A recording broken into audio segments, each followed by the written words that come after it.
Coming up, we'll show you how to jazz up your walls and give them a clean, modern appearance with wall tattoos, all in a few easy steps.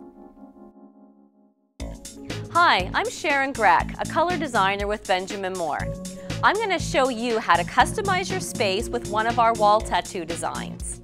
Now it's easy to add style with your favorite Benjamin Moore paint color to one wall or throughout your whole house. You've just seen the completed guest room using the Papillon design, and now I'm going to take you through it step by step. The first step, of course, is to choose a base coat color. I've used Alabaster as my main wall color throughout the room, and then I painted a large vertical stripe using Deep Caviar. Make sure the base coat is dry before you paint the vertical stripe. Once all the paint has dried, remove the tape. Next, map out the placement of your tattoos with painter's tape. Simply place a small strip of tape along each outside edge of the tattoo. For this example, we will only be marking off 2 placements.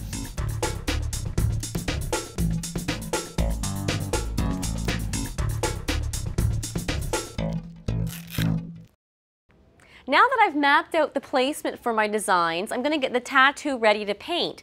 Now you can see that the pattern is quite intricate, so I can't just tape around the outside and paint over that. The paint would actually bleed under all of these areas. So instead I'm going to use a low-tack spray adhesive and just lightly coat the entire surface. Spray evenly at a distance of approximately 10 to 12 inches from the surface, and then let it sit for a minute.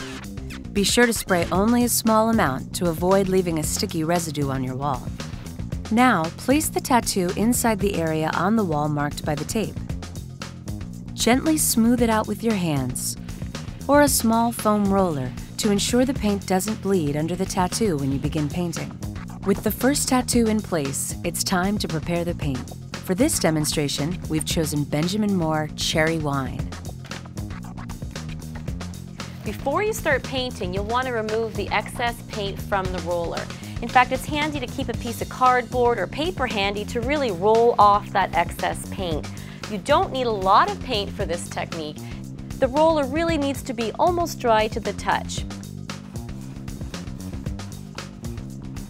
I've started rolling over my wall tattoo design. I have to use a little more pressure than normal because there isn't a lot of paint on the roller. And I'm also painting in various directions just to make sure I get a nice even appearance. Since we're working with such a light amount of paint on our roller, you may need to apply several coats if you want to totally cover the base layer. After you've finished painting, gently remove the tattoo from the wall.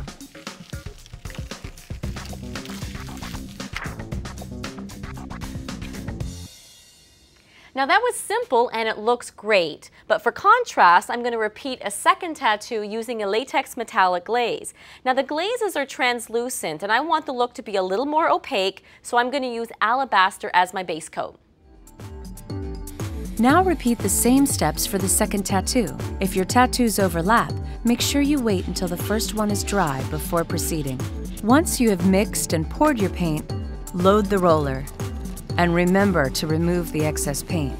If you are doing a 2-layered design like Sharon, paint the base coat first and make sure it is totally dry before moving on to the top coat. Now that the base coat of Alabaster is dry, I'm going to top coat it with the latex metallic glaze. To complete the second tattoo, simply repeat the same steps. Apply the paint, wait for it to dry, and then carefully peel off the tattoo. And there you have it, 2 beautiful wall tattoos, just like the ones we saw in the guest room. With these easy techniques, you too can design fun and original looks in your home.